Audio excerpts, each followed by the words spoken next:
سبحان اللہ بحمدہ عدد خلقہ ورضا نفسہ وزینۃ عرشہ ومداد کلماتہ سبحان اللہ بحمدہ سبحان اللہ العظیم اللہم صلی علی محمد وعلی آل محمد کما صلیت علی ابراہیم وعلی آل ابراہیم انک حمید مجید اللہم بارک علی محمد وعلی آل محمد کما بارکت علی ابراہیم وعلی آل ابراہیم انک حمید مجید رب اشرح لی صدری ویسر لی امری واحلل عقدۃ من لسانی یفقهوا قولی رب زدنی علما نحمد ونصلی علی رسولہ الکریم اما بعد فاعوذ باللہ من الشیطان الرجیم بسم اللہ الرحمن الرحیم۔ عبداللہ ابن مسعود یہ پہلے ریسائٹر تھے قرآن کے، اور انہوں نے اسلام قبول کیا تھا دارالارقم بننے سے بھی پہلے۔ دارالارقم کیا تھی؟ ایک جگہ تھی جہاں پر سارے مسلمان اکٹھا ہوتے تھے اور رسول اللہ صلی اللہ علیہ وسلم ان کو دین کے بارے میں پڑھاتے تھے، سکھاتے تھے، جو بھی دین کے حکم وغیرہ تھے۔ یہ چھٹے تھے جو ایمان لائے تھے اور سابقون میں سے تھے۔ سابقون کون تھے؟ جو سب سے پہلے ایمان لائے تھے، ان کو کیا کہتے ہیں؟ سابقون۔ اب یہ کہتے ہیں عبداللہ ابن مسعود، یہ کیا تھے؟ چرواہے تھے، بھیڑ چرواتے تھے، بھیڑ بکری، اور یہ عقبہ ابن ابو معیط کے لیے کام کرتے تھے۔ عقبہ ابن ابو معیط ایک دفعہ رسول اللہ صلی اللہ علیہ وسلم ان کے پاس آئے ابو بکر کے ساتھ اور کہا کہ اے لڑکے، کیا ہمارے لیے دودھ ہے پینے کے لیے؟ تب اس نے کیا کہا عبداللہ ابن مسعود نے کہ میں نہیں دے سکتا دودھ۔ تب رسول اللہ صلی اللہ علیہ وسلم نے پوچھا کہ کیا ایک کنواری بھیڑ ہے جس نے کبھی بچہ نہ جنا ہو؟ تب انہوں نے کہا، عبداللہ ابن مسعود نے، ہاں ہے، اور لے آیا۔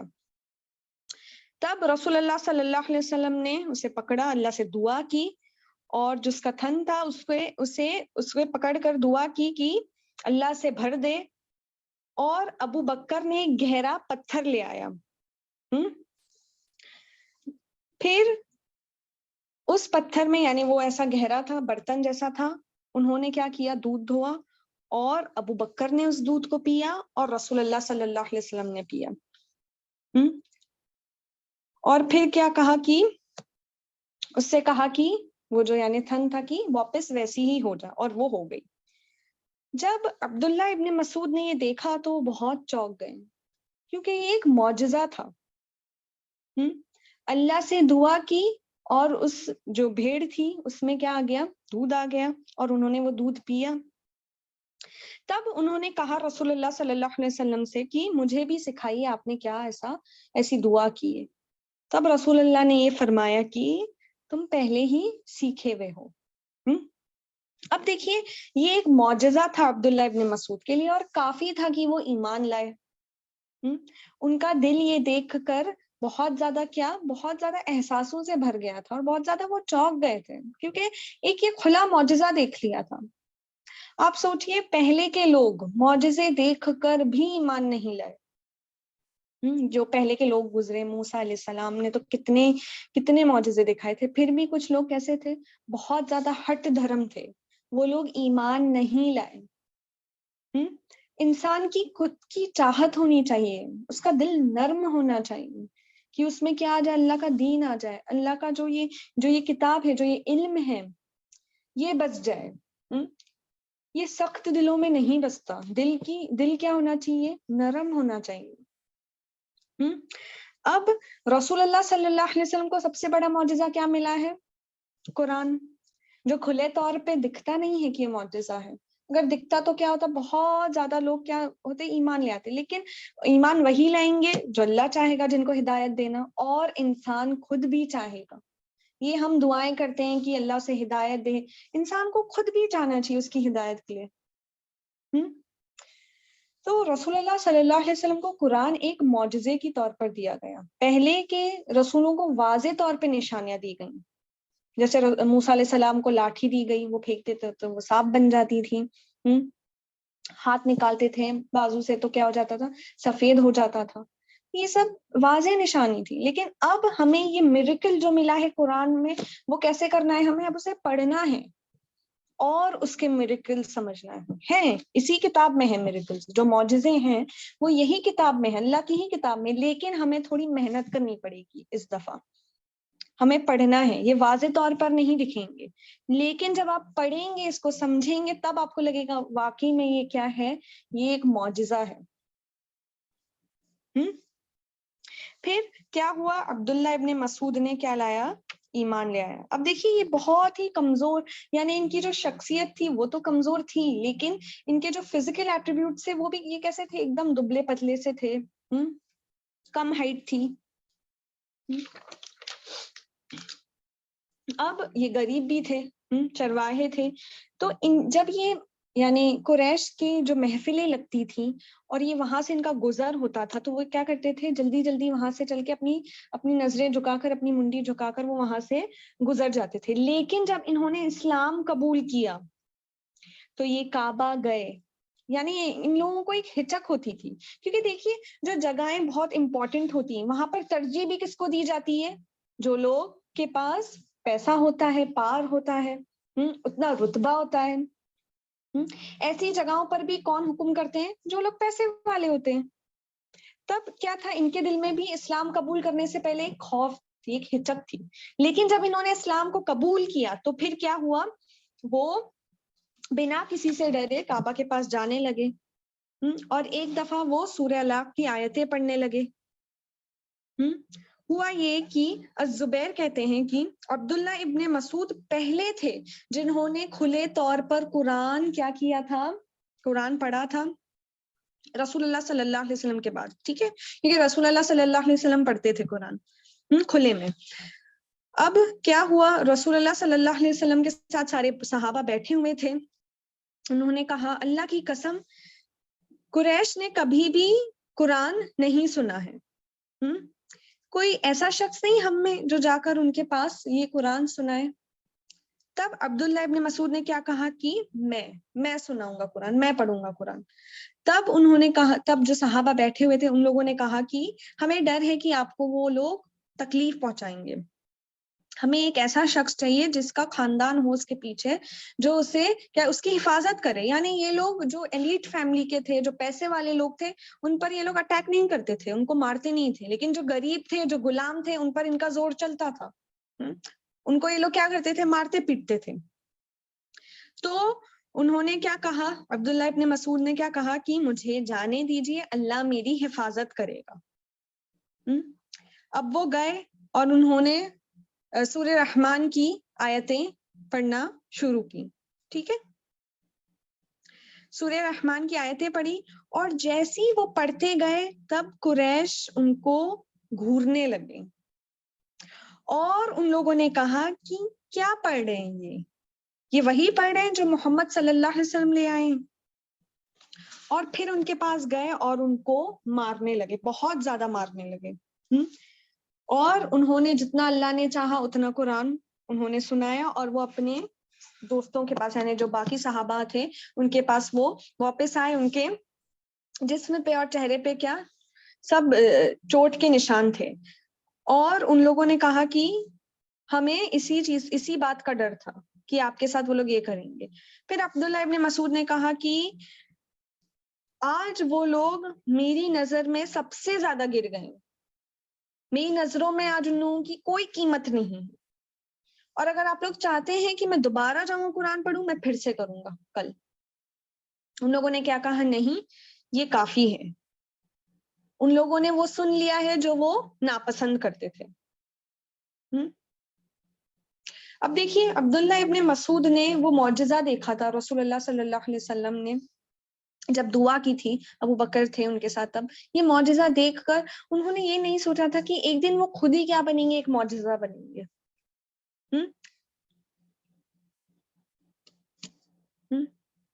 جب یہ چرواہے تھے ان کے پاس پیسہ نہیں تھا، لیکن جب اسلام پھیلا تو ان کے پاس کیا آ گئے؟ خزانے آ گئے. ایک حصہ آ گیا خزانہ کا. خسرا اور جو رومنی یعنی جو کنگڈمز تھے ان پر اسلام نے غلبت یعنی حاصل کی. فتح ملی تو کیا ہوا, وہاں کا خزانہ بھی ان لوگوں کے ہاتھ لگا اور ان کے حصے میں بھی آیا. تو اسلام نے کیا کیا, ان کو مالدار بھی بنایا. اور پھر سوسائٹی میں, کیونکہ انہوں نے سب کے سامنے, یعنی جتنے بھی قریش تھے ان کے سامنے جا کر قرآن پڑھا تھا, تو ان کی جو پوزیشن تھی, ان کا جو سٹیٹس تھا, وہ بھی کیا ہوا تھا, سب کی نظروں میں اونچا ہو گیا تھا.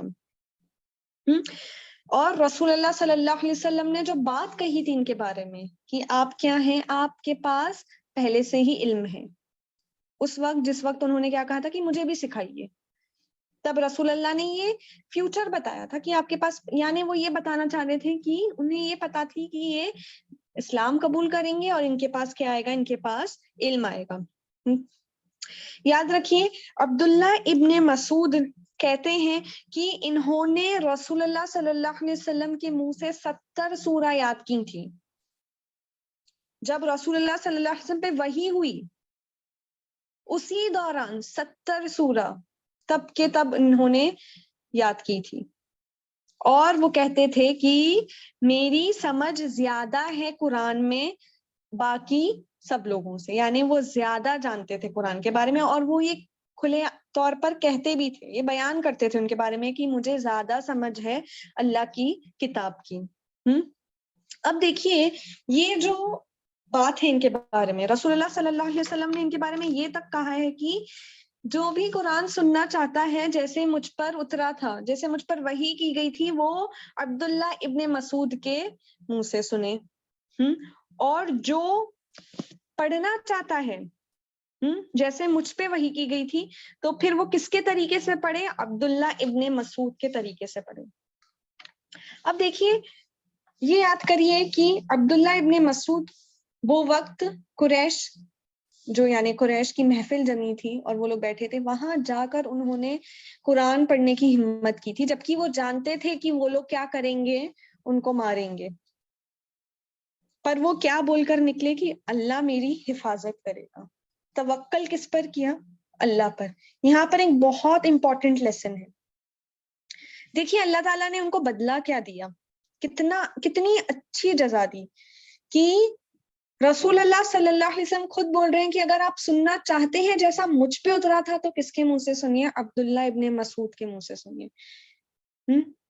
یہ پوزیشن دے دی گئی عبداللہ ابن مسعود کو, جیسے ایک یہ ریوارڈ تھا, کیونکہ انہوں نے کیا کی, اپنی جان یعنی رسک لے کر اپنی جان کا وہ گئے وہاں پر قریش کے سامنے, انہوں نے کیا کی, تلاوت کی قرآن کی. تو اللہ تعالیٰ نے ان کو ایسا بدلہ دیا. اور انہوں نے 70 سورہ, آپ سوچئے, رسول اللہ کے منہ سے ہی سیکھ لی جب ان پر وحی نازل ہوتی تھی, سوچئے آپ. اور سب سے زیادہ علم قرآن کا عبداللہ ابن مسعود کو دیا. ایک ذرا سی ہمت کی اللہ کے راستے میں کہ قریش کے پاس جا کر کھڑے ہو کر کعبہ میں انہوں نے قرآن کی تلاوت کی, اور اتنا بڑا ریوارڈ. اس سے ہمیں کتنی ایک امپورٹنٹ, یعنی اگر ہم قربانی دیتے ہیں اللہ تعالیٰ کے راستے میں, تو پھر دیکھیے اللہ تعالیٰ ہمیں دنیا میں بھی دیتا ہے اور آخرت میں بھی دیتا ہے. یہ ہم سب کے لیے ایک بہت امپورٹنٹ لیسن ہے کہ ہمیں کبھی کبھی کچھ چیزیں کرنے میں ڈر لگتا ہے نا, کہ نہیں ہم یہ نہیں کریں گے, لوگ کیا کہیں گے, ہم حجاب نہیں کریں گے, ہم یہ نہیں کریں گے, ہم وہ نہیں کریں گے. ہم لوگوں کے بارے میں زیادہ سوچتے ہیں, جبکہ اللہ زیادہ حق رکھتا ہے کہ ہم اس سے ڈریں, ہے نا. کس کا حق ہے, کس سے ہمیں ڈرنا چاہیے, اللہ سبحانہ و تعالیٰ سے. یہ سوچیے اللہ کیا سوچے گا. آپ کو لوگوں کو منہ نہیں دکھانا ہے قیامت کے دن, آپ کو اللہ سبحانہ و تعالیٰ کو منہ دکھانا ہے. تو آپ کیا سوچیں گے, اللہ کے بارے میں سوچیں. لوگ کچھ بھی کہیں, لوگ تو بہت کچھ کہتے ہیں. آپ کہہ سکتے ہیں لوگ آپ کا مذاق اڑائیں گے, اڑانے دیجیے, اللہ تو دیکھ رہے ہیں نا. جو لوگ قرآن پڑھتے ہیں, جو قرآن کی تلاوتیں کرتے ہیں, جو اچھے سے کرتے ہیں, ان کو ثواب ہے. لیکن زیادہ ثواب کس کو ہے آپ کو پتا ہے, جو اٹک اٹک کر قرآن پڑھتے ہیں, کیونکہ وہ کوشش کرتے ہیں, تو ان کا اجر بھی دگنا ہے. تو پھر ہم بھی ایسے کام کریں گے جہاں کیا ہو, ہمیں دنیا میں بھی اللہ اجر دے اور آخرت میں بھی اجر دے. رسول اللہ صلی اللہ علیہ وسلم نے اپنے صحاباؤں سے اتنی امپورٹنٹ یعنی بات کہی کہ اگر کوئی قرآن پڑھنا چاہے تو وہ کس کے میتھڈ سے پڑھے؟ عبداللہ ابن مسعود کے میتھڈ سے، جیسے وہ پڑھتے ہیں اس طریقے سے پڑھیں. اور رسول اللہ صلی اللہ علیہ وسلم کو بہت اچھا لگتا تھا عبداللہ ابن مسعود کے منہ سے تلاوت سننا قرآن کی. ایک دفعہ انہوں نے ان کو بلایا اور کہا کہ تلاوت کریے عبداللہ. پھر عبداللہ ابن مسعود نے کہا کہ میں کیسے تلاوت کر سکتا ہوں، آپ پر تو اتری ہے قرآن، آپ پر تو نازل ہوئی ہے قرآن. تب رسول اللہ صلی اللہ علیہ وسلم نے کیا کہا کہ مجھے اچھا لگتا ہے جب میں قرآن کی تلاوت دوسروں سے سنتا ہوں. تب عبداللہ ابن مسعود سورہ نساء کی آیتیں پڑھنے لگے. اور آیتیں پڑھتے پڑھتے وہ یہ آیت پر پہنچے کہ کیسا ہوگا جب ہم لے آئیں گے ہر امت سے ایک گواہ، اور ہم لے آئیں گے آپ کو ایک گواہ لوگوں کے خلاف. اس دن وہ لوگ جنہوں نے انکار کیا اور نافرمانی کی رسول کی چاہیں گے کہ وہ ڈھس جائیں زمین میں، لیکن وہ اللہ سبحانہ وتعالی سے کچھ نہ چھپا سکیں گے. جب رسول اللہ صلی اللہ علیہ وسلم نے یہ سنا تو ان کی آنکھوں سے آنسو بہنے لگے، اور انہوں نے عبداللہ ابن مسعود کو اشارہ کیا کہ آپ بس کر دیجئے. جنہوں نے کیا کیا؟ انکار کیا اور نافرمانی کی رسول کی. اب ہم دیکھیں گے کیا ہم سنتوں پر ہیں یا ہم بھٹک رہے ہیں. رسول اللہ جب یہ آیتیں رسول اللہ نے سنی تو ان کی آنکھوں سے کیا؟ آنسو جاری ہو گئے. کیونکہ وہ ہمیشہ اپنی فکر مند کس کے لیے تھے؟ اپنی امت کے لیے تھے. وہ فکر اتنا کرتے تھے کہ اللہ سبحانہ وتعالیٰ نے کیا کہا ان سے قرآن میں کہ آپ کو نگہبان بنا کر نہیں بھیجا ہے. ہر ایک پر آپ نگہبان نہیں ہیں. رسول اللہ اپنی امت کے بارے میں اتنے فکر مند تھے. عبداللہ ابن مسعود اپنے بارے میں کہتے تھے کہ اللہ کی قسم، اللہ کی کتاب میں کوئی ایسی سورہ نہیں ہے کہ مجھے نہیں پتا کہ وہ کب اور کس طریقے سے نازل کی گئی تھی. کس طریقے سے، یعنی کب، یعنی کس کانٹیکسٹ پر وہ نازل کی گئی تھی، کیا ہوا تھا، کیا ایسی چیز ہوئی تھی کہ یہ آیتیں نازل ہوئی تھی. ایسی کوئی سورہ نہیں. یعنی وہ ہر کچھ سب کچھ جانتے تھے جو بھی قرآن میں ہے، جو بھی ہر سورہ کا جو بیک گراؤنڈ تھا انہیں پتا تھا کیا ہے، کب نازل ہوئی انہیں پتا تھا، کیونکہ وہ رسول اللہ کے ساتھ ہمیشہ ہوتے تھے. اور وہ کہتے ہیں کہ مجھے زیادہ سمجھ ہے اللہ کی کتاب کے بارے میں تم لوگوں سے زیادہ، اور اگر میں جانتا ایسے کوئی شخص کے بارے میں جس کو مجھ سے زیادہ سمجھ ہے قرآن کے بارے میں، تو میں اس کے پاس جاتا، چاہے کہ میں گدھے کے پیٹھ پر بیٹھ کر جاؤں، اور اگر نہیں تو میں اونٹ کی پیٹھ پر بیٹھ کر جاؤں. پھر رسول اللہ صلی اللہ علیہ وسلم کے جو صحابہ تھے، عمر رضی اللہ تعالیٰ عنہ کہتے ہیں ان کے بارے میں کہ وہ علم سے بھرپور تھے. ابو موسیٰ الاشعری کہتے ہیں کہ میرے سے کسی معاملے کے بارے میں نہ پوچھنا جبکہ تمہارے پاس عبداللہ ابن مسعود موجود ہیں. تو لوگ تعریفیں کرتے تھے، ان کے پاس اتنا علم تھا قرآن کا، فتویٰ دینے کا، تقوی والے تھے، پرہیزگار تھے. حذیفہ رضی اللہ تعالیٰ عنہ کہتے ہیں کہ میں نے اپنی زندگی میں کسی ایسے شخص کو نہیں دیکھا جو رسول اللہ صلی اللہ علیہ وسلم کے جیسے ان کے کیا ہو، اخلاق ہو. پر عبداللہ ابن مسعود میں وہ باتیں تھیں. اور انہوں نے یہی کہا کہ خوش قسمت جو صحابہ تھے رسول اللہ صلی اللہ علیہ وسلم، ان کو اس بات کا احساس تھا کہ عبداللہ ابن مسعود کیا ہیں، بہت زیادہ نزدیک ہیں اللہ کے. ایک دفعہ بہت سارے صحابہ علی ابن ابی طالب کے گھر پر اکٹھا ہوئے اور کہا کہ اے خلیفہ، ہم نے کسی آدمی کو نہیں دیکھا جو بہت زیادہ نیک ہو، بہت زیادہ علم والا ہو، بہت زیادہ خوش مزاج ہو، نرم دل ہو، تقوی والا ہو عبداللہ ابن مسعود سے زیادہ. تب علی رضی اللہ تعالیٰ نے کہا کہ اللہ کی قسم کیا یہ سچ ہے، مجھے بتاؤ. تب ان لوگوں نے کہا کہ ہاں. تب علی رضی اللہ تعالیٰ نے کہا کہ اے اللہ، میں گواہ ہوں تیرے آگے کہ میں ان کے بارے میں ایسا کہتا ہوں جو وہ لوگ سب بتا رہے ہیں. عبداللہ ابن مسعود قرآن پڑھتے تھے اور جو حلال طریقہ ہے جو اسلام نے اجازت دی ہے وہ کرتے تھے اور حرام سے بچتے تھے. رسول اللہ صلی اللہ علیہ وسلم کے صحابی ان کے بارے میں کہتے ہیں کہ یہ ہمیشہ رسول اللہ کے ساتھ ہوتے تھے. یہ اس وقت ہوتے تھے جب ان کو اجازت دی جاتی تھی اور ہمیں نہیں، ہم پیچھے ہٹ جاتے تھے، یعنی وہ نہیں ہوتے تھے. اور وہ کہتے ہیں کہ وہ موجود ہوتے تھے اور ہم نہیں ہوتے تھے، یعنی عبداللہ ابن مسعود ہر دفعہ رسول اللہ صلی اللہ علیہ وسلم کے ساتھ ہوتے تھے. یعنی یہ زیادہ ان کے پاس پریویلیج تھا رسول اللہ کے پاس اٹھنے بیٹھنے کا. یہ زیادہ کیا کرتے تھے، رسول اللہ صلی اللہ علیہ وسلم کے گھر جاتے تھے دوسروں کے مقابلے میں، اتنا کہ ان کو سیکریٹری کا ٹائٹل دے دیا گیا تھا رسول اللہ کی. ابو موسیٰ الاشعری کہتے ہیں کہ ایک دفعہ میں رسول اللہ کے گھر آیا اور مجھے لگا کہ عبداللہ ابن مسعود ان کے ہی گھر والے ہیں. وہ اتنا رہتے تھے رسول اللہ صلی اللہ علیہ وسلم کے ساتھ. آپ سمجھ رہے ہیں، یعنی جب جب وحی نازل ہوئی وہ عبداللہ ابن مسعود ان کے ساتھ ہی تھے، تبھی انہیں اتنا زیادہ علم ہو گیا تھا. اور رسول اللہ بھی کیا کرتے تھے، ان سے بہت زیادہ محبت کرتے تھے. انہوں نے رسول اللہ صلی اللہ علیہ وسلم نے عبداللہ ابن مسعود کے بارے میں کہا کہ اگر میں کمانڈر بناتا مسلمانوں کا مشورہ اور صلاح لیے بغیر، تب میں عبداللہ ابن مسعود کو بناتا.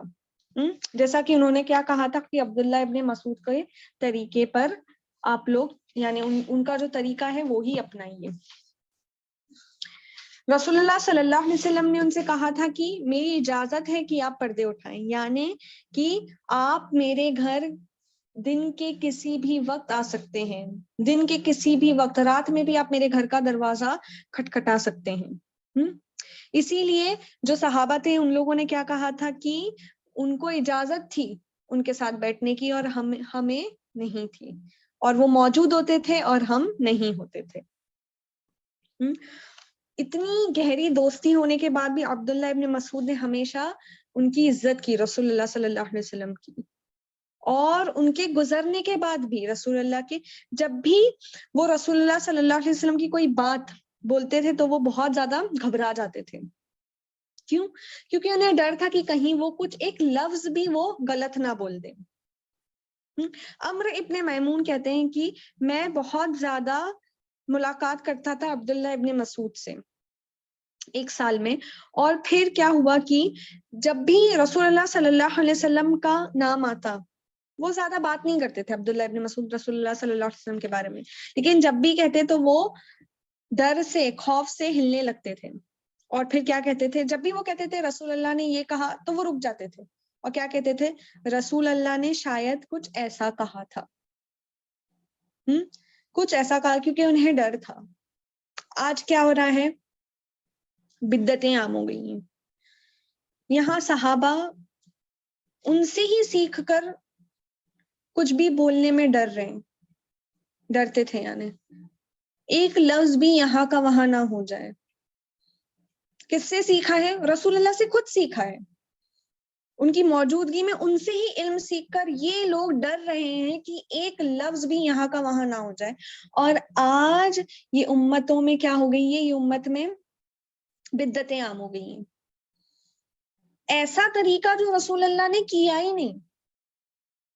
آپ سوچیے کتنا فرق آ گیا ہے. یہاں صحابہ ڈر رہے ہیں وہ بات، وہ حق کی بات بتانے سے جو انہوں نے خود سیکھی ہے، اور یہاں لوگ باطل پھیلا رہے ہیں کہ یہ رسول اللہ نے کیا ہے، رسول اللہ نے، چلو رسول اللہ تو یہ بولتے بھی نہیں، یہ ہمارے باپ داداؤں نے کیا ہے، پر رسول اللہ نے تو نہیں کیا. تو ہم کس کو فالو کریں گے، باپ داداؤں کو کہ رسول اللہ کو؟ کس کو رسول بنا کر بھیجا گیا؟ محمد صلی اللہ علیہ وسلم کو. تو ہمیں کس کے پیچھے چلنا ہے؟ ان کے پیچھے چلنا ہے. ہمارے باپ دادا تو گئے، دیکھ لیا انہوں نے، زندگی دیکھ لی، پھر ان لوگوں کا حساب کتاب الگ ہے. ہم تھوڑی ہیں وہاں پر یہ اس بات کا ہم یہ دیں گے. کیا یہ بحث کریں گے کہ ان لوگوں نے کیا تھا تو ہم کر رہے ہیں؟ یہ بات تو، یہ پوائنٹ تو ویلڈ ہی نہیں ہے. یہ بہت زیادہ انویلڈ پوائنٹ ہے یہ، کہ لوگ کرتے ہوئے آ رہے ہیں. جو مکہ کے مشرک تھے یا ہر قوم میں سے لوگ جتنے بھی تھے آج تک، جتنے بھی نبی ہیں ان کی قوم کے لوگ کیا کہتے تھے کہ ہمارے باپ داداؤں کا طریقہ چھوڑ دیں، جبکہ وہ طریقہ صحیح نہیں تھا، لیکن بات کہاں آ کر اٹکتی تھی؟ وہی کہ یہ ہوتا آیا ہے اور یہ ہوگا، لیکن یہ رسول اللہ کا طریقہ نہیں ہے۔ ہمیں یہ چیزوں پر غور و فکر کرنا ہے۔ بدعت جو ہے وہ بہت عام ہو گئی ہے، اور یہ شیطان کا ٹریپ ہے۔ کیسا ٹریپ ہے کہ وہ ہمیں یہ سوچنے پر مجبور کرتا ہے ہم تو نیکی کر رہے ہیں تو پھر اس میں برائی کیا ہے؟ لیکن یہی نیکی ہمیں ڈبا دے گی کیونکہ رسول اللہ کا طریقہ نہیں ہے۔ تو ہم بھی ہماری زندگی میں غور و فکر کریں، ہر ایک چیز میں، چاہے وہ نماز پڑھنے کا طریقہ ہی کیوں نہ ہو، کیا رسول اللہ نے ایسی پڑھی ہے؟ کیا رسول اللہ نے یہ کیا ہے؟ جو انہوں نے علم دیا ہے وہ لے لیں، جس سے کہا ہے کر لو وہ کر لیں، جس سے کہا ہے رک جاؤ وہ ہم نہ کریں، چھوڑ دے اسے۔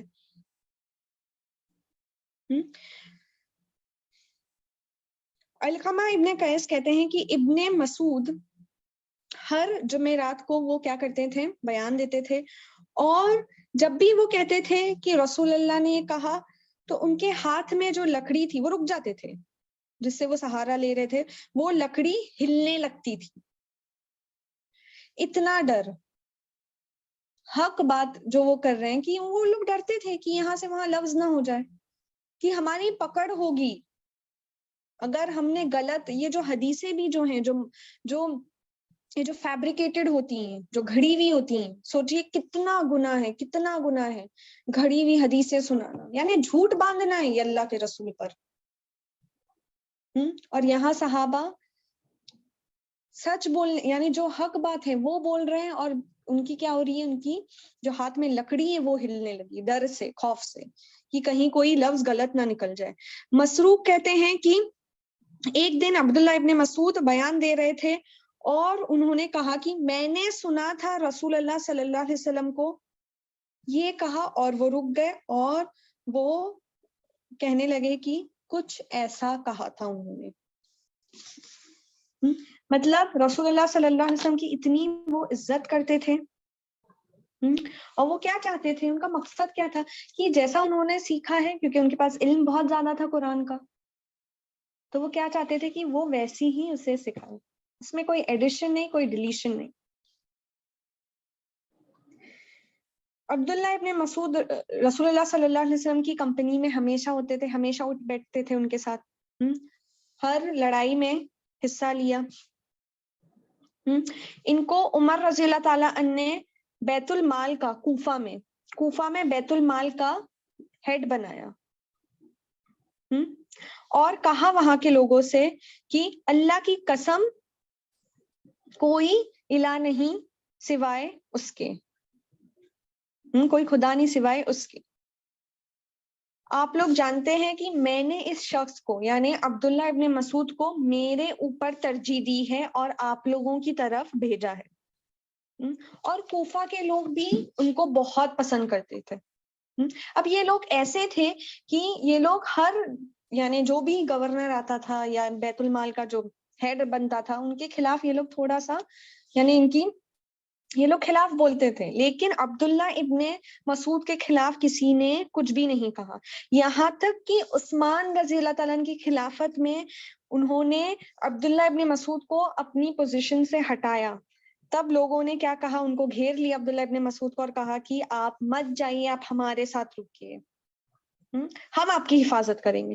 لیکن عبداللہ ابن مسعود نے کیا کہا کہ وہ کیا ہے؟ خلیفہ ہے عثمان رضی اللہ تعالیٰ عنہ، ان کا زیادہ حق ہے کہ میں ان کی اطاعت کروں، اور فتنہ آنے والا ہے اور میں نہیں چاہتا کہ میں فتنے کی شروعات کروں۔ تب اس دوران عبداللہ ابن مسعود اور عثمان میں کسی واقعے کو لے کر بحث ہو گئی تھی، اور عبداللہ ابن مسعود نے کبھی بھی عثمان رضی اللہ تعالیٰ عنہ کے بارے میں کوئی برائی نہیں کی۔ جب ان کو خبر ملی کہ عثمان رضی اللہ تعالیٰ عنہ کا قتل ہونے والا ہے، لوگ ایسی پلاننگ کرے، تب انہوں نے کیا کہا کہ اگر انہوں نے ان کو مار ڈالا، عبداللہ ابن مسعود کہہ رہے ہیں عثمان رضی اللہ تعالیٰ عنہ کے بارے میں، اگر ان لوگوں نے ان کو مار ڈالا تو وہ لوگ ان کے جیسا کوئی نہیں پائیں گے، عبداللہ ابن مسعود کے دوست کہتے تھے کہ ہم نے کبھی بھی ان کے بارے میں، عثمان رضی اللہ تعالیٰ عنہ کے بارے میں ان کے منہ سے، عبداللہ ابن مسعود کے منہ سے کچھ برائی نہیں سنی. اور یہ بہت زیادہ ان کے پاس بولنے میں حکمت بہت تھی، یعنی بولتے بہت اچھا تھے، جو ورڈز جو فریزز یہ بولتے تھے بہت زیادہ اچھے بولتے تھے. عمر رضی اللہ تعالیٰ عنہ کے بارے میں انہوں نے کہا تھا کہ ان کی جو زندگی تھی انہوں نے تین سینٹنسز میں بتائی تھی کہ عمر رضی اللہ تعالیٰ عنہ کا اسلام قبول کرنا ایک شروعات تھی، ان کی ہجرت ایک فتح تھی، اور ان کی حکومت ایک رحمت تھی. پھر انہوں نے کہا تھا کہ میں نفرت کرتا ہوں، ناپسند کرتا ہوں کہ ایک آدمی ایسے جیے کہ اس کے پاس نہ دنیاوی زندگی میں کرنے کے لیے کچھ ہے اور نہ آخرت میں کرنے کے لیے کچھ ہے. پھر انہوں نے کہا تھا کہ بہترین دولت نفس کی دولت ہے، بہترین سامان اچھے اخلاق ہے، سب سے بڑا گناہ کبیرہ گناہوں میں سے جھوٹ بولنا ہے، سب سے بری کمائی سود کی ہے، سب سے برا مال ہڑپنا کسی یتیم کا مال ہڑپنا ہے، جو دوسروں کو درگزر کرے گا اللہ اس کو درگزر کرے گا، یعنی اللہ اس کی خطاؤں کو کیا کرے گا، درگزر کرے گا، جو دوسروں کو معاف کرے گا اللہ اس کو معاف کرے گا. دیکھیے کتنی حکمت ہے.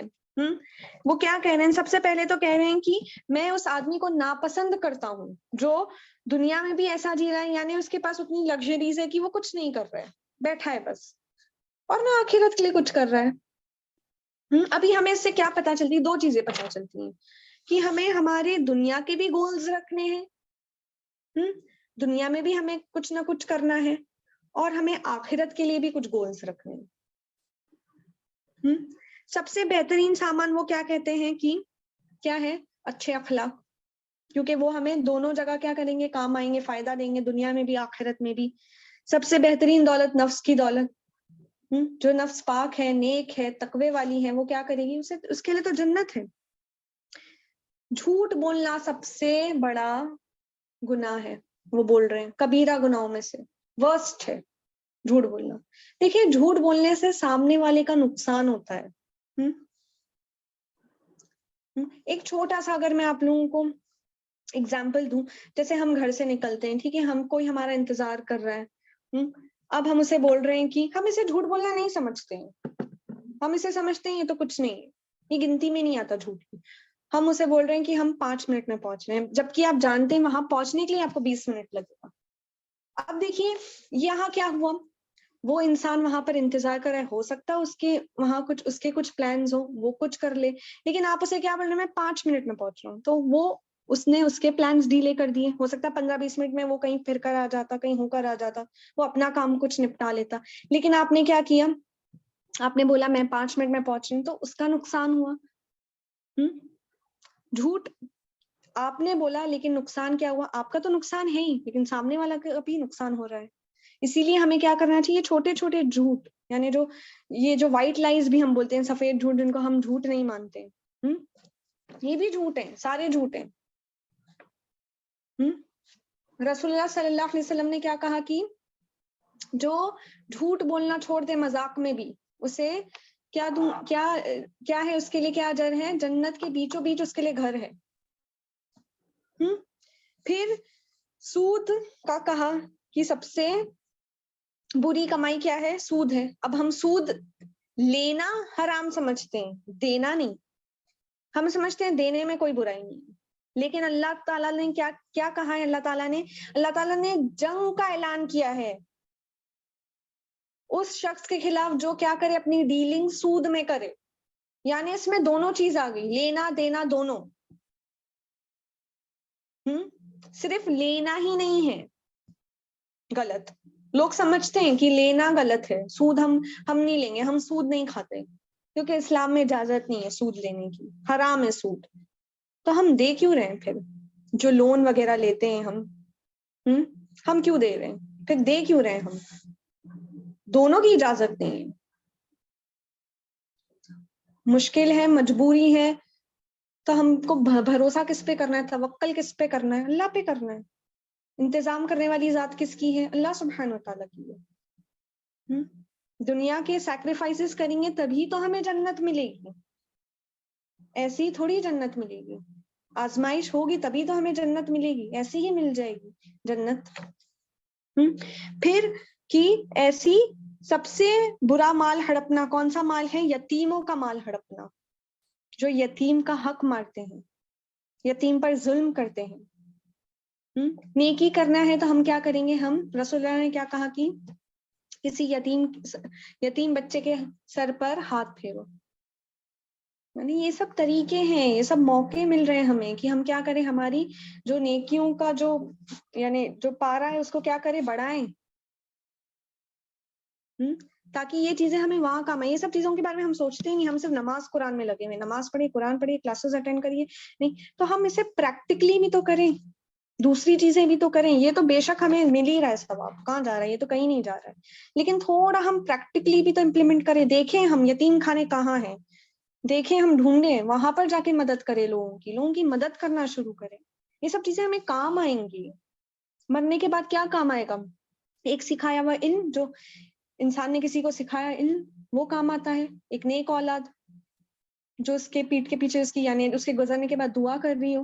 اور تیسری چیز کیا؟ ہم نے یہی چیزوں میں پیسہ لگایا ہو، یتیم خانوں میں، مسجد میں، جھاڑ لگانے میں، کسی کی پانی کی فیسلٹی شروع کرنے میں، کوئی بھی ایسی چیز. تو یہ کیا کر رہی ہے؟ ہماری نیکیاں بڑھا رہی ہیں. یہ سب چیزوں میں ہمیں دھیان لگانا چاہیے. سب چیزوں میں بھی ہم کریں. بے شک ہم قرآن پڑھیں، نمازیں پڑھیں، تہجد پڑھیں، لیکن ہم آنکھیں کھولیں ہماری کہ یہ سب جگہ میں ہمارے پیسے کی ضرورت ہے. پیسہ ہے تو پیسہ خرچ کریے. رسول اللہ صلی اللہ علیہ وسلم نے کیا کہا کہ صدقہ کرو اور اپنے آپ کو بچاؤ، چاہے وہ ایک کھجور ہی کیوں نہ ہو اللہ کے راستے میں دینے کے لیے. آگ سے بچائے گا. اور صدقہ اللہ کے غصے کو کیا کرتا ہے؟ کم کرتا ہے، اور گناہ کی معافی کرواتا ہے. پھر کہا کہ جو دوسروں کو درگزر کرے گا اللہ بھی اسے درگزر کرے گا. ایک شخص تھے جو وہ کیا کرتے تھے؟ سب کو معاف کر کے سو جاتے تھے رات میں. صحابہ جو تھے، مجھے حدیث یاد نہیں ہے، میں کوٹ نہیں کر پاؤں گی اسے، لیکن جتنا یاد ہے میں بتا رہی ہوں کہ وہ، اور اس چیز سے انہوں نے جنت حاصل کر دی. تو وہ کیا کرتے تھے؟ لوگوں کو درگزر کرتے تھے. کیونکہ انسان کیا ہے؟ خطا کا پتلا ہے، وہ تو خطا کرے گا ہی. اور یہ زندگی کیا ہے؟ ہمارے لیے ٹیسٹ ہے. کیونکہ اللہ تعالیٰ نے کیا کہا ہے کہ جنت میں جو بھی دلوں میں کینہ رہے گا ان کے بھائیوں کے خلاف، ہم وہ نکال دیں گے، تاکہ کیا ہو؟ سب کے دلوں میں ایک دوسرے کے لیے صرف اور صرف محبت. تو ابھی ہمیں کیا کرنا ہے؟ درگزر کرنا ہے، تاکہ اللہ ہم کو درگزر کرتے ہیں. درگزر کرنا مشکل ہے، لیکن اگر ہم سوچیں گے کہ ہم بھی تو گناہ کرتے ہیں، تو پھر ہمارے لیے درگزر کرنا تب ہمارے لیے آسان ہو جائے گا. اگر ہم اس طریقے سے سوچیں گے کہ ہم بھی تو کتنی خطائیں کرتے ہیں، ہم بھی تو کتنے گناہ کر رہے ہیں، تو آپ سوچیے فائدہ کس کا ہے اس چیز میں؟ آپ ہی کا فائدہ ہے. آپ درگزر کریں گے، اللہ آپ کو درگزر کرے گا. آپ معاف کریں گے دوسروں کو تو اللہ آپ کو معاف کرے گا. اگر آپ چاہتے ہیں اللہ آپ کو معاف، یہ دیکھیے گارنٹیڈ ہے اللہ معاف کر رہا ہے. اس چیز سے ہمیں کیا پتا چل رہا ہے کہ اللہ ہم کو معاف کر. ہم معافی تو مانگتے ہیں، لیکن یہاں اس چیز کی ہم کو گارنٹی مل رہی ہے کہ اگر ہمارے ساتھ کوئی غلط کرے، کوئی ہمیں تکلیف دے، اگر ہم معاف کر رہے ہیں تو پھر کیا ہوگا؟ اللہ بھی ہمیں معاف کر رہا ہے. تو یہ چیز کی گارنٹی کہ اللہ آپ کو معاف کر رہا ہے یہاں پر. پھر عبداللہ ابن مسعود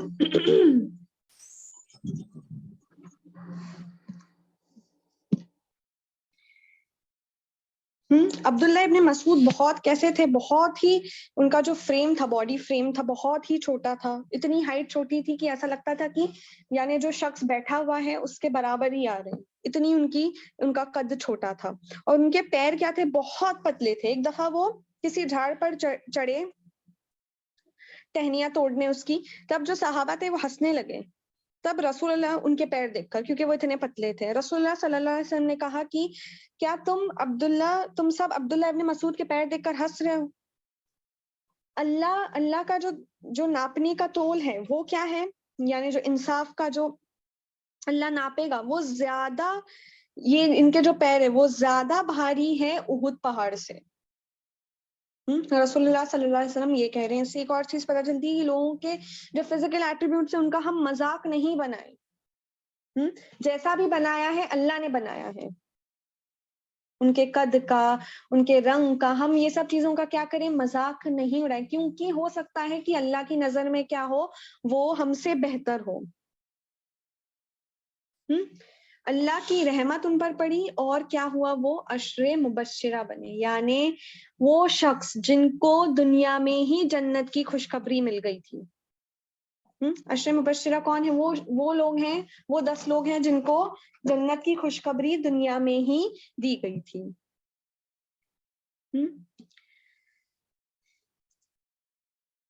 وہ کہتے ہیں عبداللہ ابن مسعود، میں یہ ایک قصہ سنا کر مکمل کروں گی کلاس۔ تبوک کی لڑائی میں جب وہ اٹھے بیچ رات میں، اور وہ گئے جہاں پر رسول اللہ صلی اللہ علیہ وسلم اور عمر رضی اللہ تعالیٰ عنہ ایک گڈھا کھود رہے تھے، وہاں پر ایک انگار جل رہی تھی اور وہ لوگ اس کے سامنے کیا کر رہے تھے، گڈھا کھود رہے تھے۔ تب عبداللہ ذی البجادین المزانی کو وہ لوگ دفنا رہے تھے، اور رسول اللہ صلی اللہ علیہ وسلم اترے اور ان کو دفنایا۔ عمر رضی اللہ تعالیٰ عنہ سے کہا کہ آپ کا بھائی میرے ہاتھ میں دیں، اور ان لوگوں نے دفنایا، اور رسول اللہ صلی اللہ علیہ وسلم نے دعا کی کہ اے اللہ، یہ رات میں اس سے بہت زیادہ کیا ہوں، خوش ہوں اور سیٹسفائیڈ ہوں، تو بھی کیا ہو جائے، اس سے راضی ہو جا، میں اس سے راضی ہوں۔ اور پھر عبداللہ ابن مسعود کہتے ہیں کہ کاش وہ وہاں ہوتے، یہ ایک ان کی خواہش تھی۔ ٹھیک ہے، تو یاد رکھیے ان کے بارے میں سب سے امپورٹنٹ بات ہمیں کیا پتا چلی کہ یہ کیا تھے، فرسٹ ریسائٹر تھے قرآن کے، اور انہوں نے کھلے عام قرآن کی تلاوت کی تھی قریش کے سامنے، سب سے زیادہ علم تھا قرآن کا ان کے پاس۔ ٹھیک ہے، میں انشاءاللہ کلاس مکمل کروں گی یہاں پر دعا پڑھ کر۔ سبحانک اللہم وبحمدک، اشہد ان لا الہ الا انت، استغفرک واتوب الیک۔ السلام علیکم ورحمۃ اللہ وبرکاتہ۔ وعلیکم السلام ورحمۃ اللہ وبرکاتہ۔ وعلیکم السلام ورحمۃ اللہ وبرکاتہ۔